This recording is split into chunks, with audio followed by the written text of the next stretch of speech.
Bismillahirrahmanirrahim. Alhamdulillahi wassalatu wassalamu ala rasulillah wa ala alihi wa sahbihi wa man wala wa la hawla wa la quwata illa billahi amma ba'd.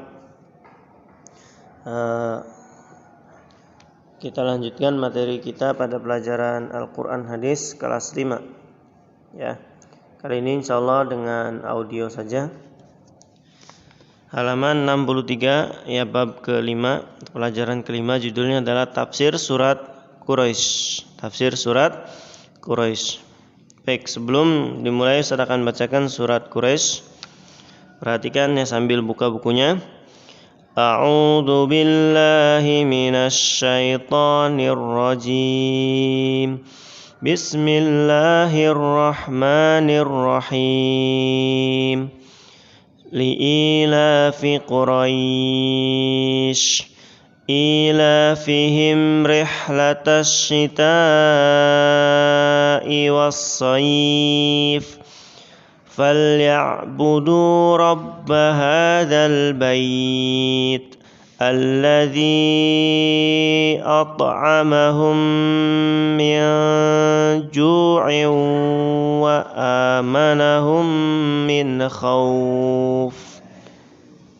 Baik, saya bacakan dulu artinya. Karena kebiasaan orang-orang Quraisy, ya, ila fi Quraisy, karena kebiasaan orang-orang Quraisy. Ila fihim rihlatas syita'i was-sayf, yaitu bepergian pada musim dingin dan musim panas. Falyabudu rabba hadzal bait, maka hendaklah mereka menyembah Rabb, ya Allah, pemilik rumah ini atau Ka'bah, pemilik Ka'bah. Alladzi at'amahum min ju'in wa amanahum min khauf, yang telah memberi makanan kepada mereka untuk menghilangkan lapar dan mengamankan mereka dari ketakutan. Baik, sedikit saya akan jelaskan ke kalian.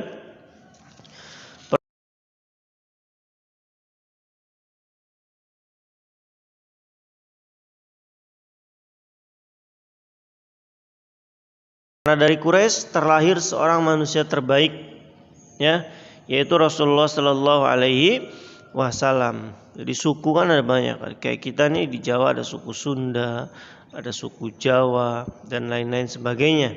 Ya, di Arab pun sama. Ya, ada suku-suku macam-macam. Ya, ada suku Aus, ada suku Khazraj, ada suku Quraisy. Ya. Dan yang terbaik dari seluruh suku-suku yang ada di bumi ini adalah suku Quraisy.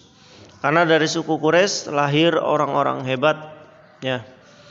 Abu Bakar, Umar, Utsman, Ali, Hamzah, ya. Dan Rasulullah sallallahu alaihi wasallam beliau dari suku Quraisy, ya. Allah memilih suku Quraisy, ya, sebagai suku asal dari Nabi sallallahu alaihi wasallam. Ya. Lalu apa keistimewaan Quraisy juga? Ya. Quraisy juga punya kebiasaan. Ya, kebiasaan mereka bukan kebiasaan buruk juga. Ya, ada kebiasaan mereka yang jelek juga ada pada zaman-zaman jahiliyah. Di sini yang dijelaskan oleh Allah adalah tentang kebiasaan mereka bepergian, ya. Bepergiannya bukan untuk main-main, di sini disebutkan oleh Allah, tapi untuk berdagang, ya, pada musim dingin dan musim panas. Ya, ada musim dingin dan ada musim panas di sana. Kalau musim dingin mereka pergi ke negara Yaman. Ya, lumayan jauh dagangnya ke Yaman. Mereka pergi ke sana untuk berdagang. Tapi pada musim dingin ya, mereka musim panas maksud Ustaz, kalau musim dingin mereka ke Yaman, kalau musim panas mereka pergi ke daerah Syam, ya. Pergi ke daerah Syam untuk berdagang. Dan kalian tahu zaman dahulu, ya beda dengan sekarang. Zaman dahulu kalau dari Mekah ke Madinah saja itu butuh waktu kurang lebih 1 pekan, 1 minggu. Ya, lewat padang pasir, naik onta, naik kuda, dan kendaraan yang saat itu ada, itu butuh waktu kurang lebih 1 minggu. Dan tahukah kalian yang dulu mereka lewati padang pasir, ya, yang ujung sama ujungnya nggak kelihatan, yang kalau dirampok, kalau harta mereka dibegal, dicuri, itu nggak ada yang nolong. Ya, yang mau teriak-teriak ke siapa? Nggak ada yang dengar. Dulu nggak ada polisi, ya, nggak ada CCTV. Mereka kalau dirampok sudah dirampok, ya, orangnya mungkin dibunuh.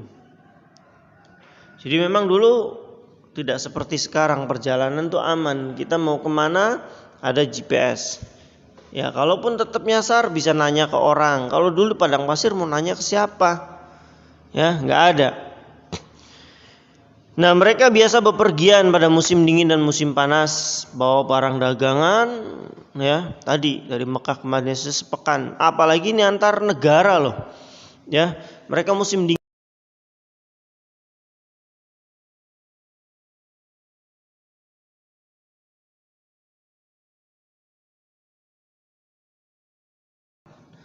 rawan sekali, rawan dirampok, rawan dijarah dagangannya.